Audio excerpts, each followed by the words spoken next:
नमो बुद्धाय। जय भीम साथियों, मैं शकुन वॉट आज आपके सामने एक अहम मुद्दा लेकर आई हूँ, क्योंकि हमने देखा है कि हमारे समाज की सबसे ज़्यादा परेशानी किस चीज़ से हो रही है और क्या है जो लोगों को पीछे कर रहा है। तो वो है नशा। नशा कई तरीके का होता है, जैसे पोजीशन का भी नशा होता है, पद का भी नशा होता है, अच्छे घर का भी नशा होता है, और कच्ची पक्की शराब और नशीले पदार्थों का तो है ही नशा। अगर मैं तथागत बुद्ध की बात करती हूँ तो उन्होंने हमको 5 सील दिए हैं, और उनका 5वां सील है कि सूरा मेरे मज्जे पमाद ठाना वेरमणि सिक्खा पदम समादयामी, यानी कि मैं कच्ची पक्की शराबों का या नशीले पदार्थों का सेवन नहीं करूँगा और ना ही करूँगी। तो ये तथागत बुद्ध का 5वां सील कहता है, लेकिन हम लोग जान ही नहीं पाते। आपको मैं बता दूं कि जब हम लोगों को पहले गुलाम बनाया था ना, तो उसमें सब लोगों ने कहा कि इनका क्या करें। तो मनु ने कहा कि इनकी मति मारो, यानी कि इनकी बुद्धि को खत्म कर दो, ये अपने आप ही मर जाएंगे। उस वक्त हम बहुजन समाज की बुद्धि को खत्म किया गया था, और वही सारी चीजें मनुस्मृति में लिखी गई, जिसमें लिखा गया कि ज्ञान का अगर ये एक शब्द सुन ले, बहुजन समाज अगर ज्ञान का एक शब्द सुन ले तो उनके कानों में पिघला हुआ शीशा डाल देना चाहिए ऐसा, और ज्ञान का अगर एक शब्द पढ़ ले तो इनकी जीभ काट देनी चाहिए। तो इसलिए हमको शिक्षा से दूर रखा। लेकिन बाबा साहब अम्बेडकर जी ने इतनी महान लड़ाई लड़के हमको वो तमाम अधिकार दे दिया, क्योंकि सबसे बड़ा अधिकार अगर कोई है तो वो है शिक्षा का अधिकार। शिक्षा से ही आप में ज्ञान, बुद्धि, विवेक आता है, आप अच्छा बुरा समझते हैं।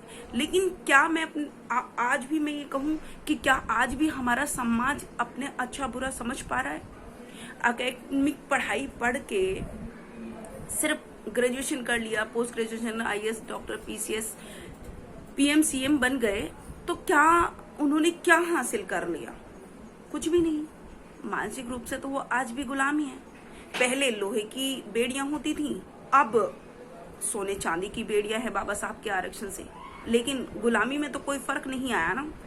तो ये जो नशा है ये इतना खतरनाक है। नशे पे मैं बात करना चाह रही हूँ। तो नशा इतना खतरनाक है कि इसमें घर के घर बर्बाद हो रहे हैं। मैं आपको बात बताना चाहती हूँ कि जब सबसे पहले कोई नशे में पड़ता है तो जरूर उसका दोस्त ही उसको ऐसा करने पर मजबूर करता है कि एक बार पी लो, कोई बात नहीं, फिर ही हो जाएगा, देखो मैं भी पी रहा हूँ। कभी अपनी कसम देगा, कभी किसी की कसम देगा, कभी किसी की देगा, और वो उसको पिला देगा। लेकिन जैसे ही वो एक बार नशा करता है तो उसको दोबारा भी करने का मन करता है। तो ऐसा ही दोबारा जब उसका नशा करने का मन किया एक आदमी, तो पहुंचा शराब की दुकान पर। जब दुकान पर गया तो दुकान में छोटी सी एक विंडो थी, तो छोटी सी विंडो में उसने हाथ डाले और पैसे दे के शराब की बोतल, जैसी बोतल पकड़ के उसने हाथ निकाला तो उसके हाथों पे खरोच आ गई। उसने शराब वाले भैया से कहा कि भैया ये विंडो थोड़ी सी बड़ी करवा लीजिए। तो जानते हैं उसने क्या कहा? उसने कहा कि भैया पहली बार आए हो? कि हाँ पहली बार आया हूँ, इसीलिए आपको ये विंडो छोटी लग रही है। अभी 2-4 बार आते रहिए, आप इसमें आपका हाथ तो क्या, आप पूरे इसके अंदर घुस जाओगे। आपका परिवार इसके अंदर चला जाएगा, आपकी इज्जत आबरू इसके अंदर चली जाएगी। ये उस दुकान वाले के शब्द थे, और ऐसा ही आज हमारे समाज के साथ हो रहा है। शराब में इंसान क्या क्या नहीं गवा रहा, नशा करके क्या क्या नहीं गवा रहा, अपनी इज्जत आबरू सब कुछ लुटा कर बैठा हुआ है, अपना पैसा, अपना धन, सब कुछ, यहाँ तक कि अपना सब कुछ लुटाने के बाद अपनी बॉडी पार्टों को भी खराब कर रहा है, अपने बच्चों के भविष्य को भी खराब कर रहा है। घर में लड़ाई झगड़े, ये सब चीजें, और ये भी एक साजिश के तहत हो रहा है जो कि हमको नहीं पता।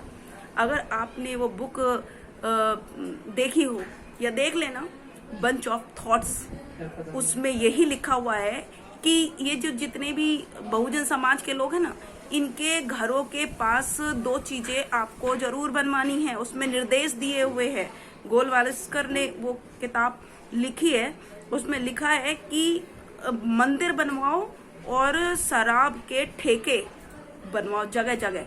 छोटी छोटी गलियों में भी शराब के ठेके खुले हुए हैं, की दुकानें बनी हुई हैं। तो ये सिर्फ बुद्धि को मारने का, क्योंकि जब हम नशा करते हैं ना तो हमारी बुद्धि काम करना बंद कर देती है।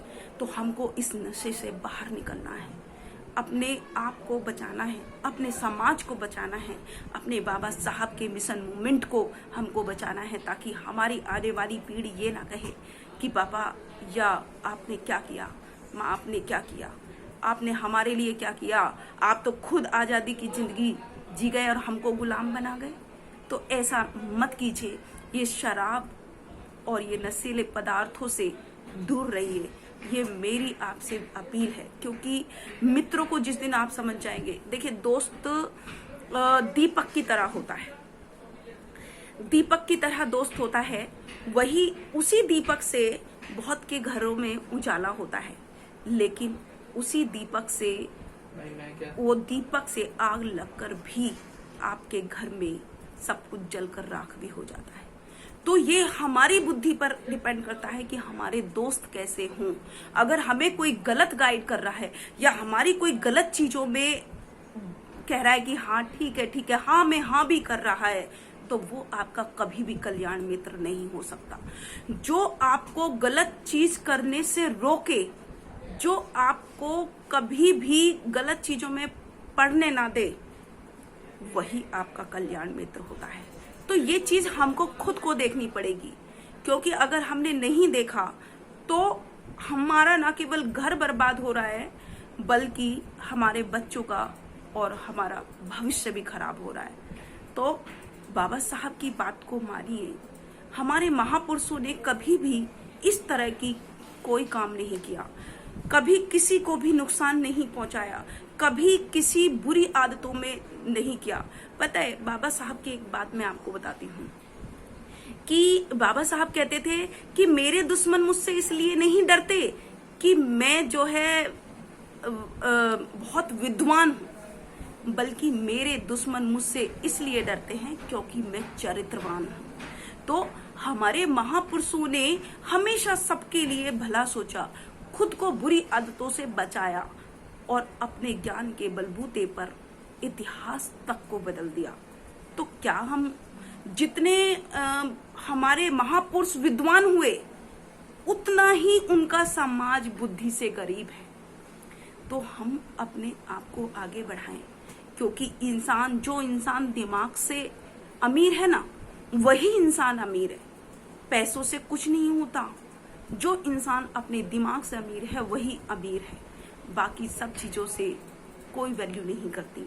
तो इसलिए अपने आप को सुधारिए, आगे बढ़िए, नशे से बाहर निकल जाइए, अपने परिवार, अपने दोस्त, इन सबको पहचान कर उनके कल्याण मित्र बनने का बीड़ा उठाइए और अपने आप को इन बुरी आदतों से बचाकर बाबा साहब के मिशन मूवमेंट को आगे बढ़ाइए। इसी के साथ मैं अपनी वाणी को विराम देती हूँ। सभी को नमो बुद्धाय, जय भीम, जय भारत, जय संविधान।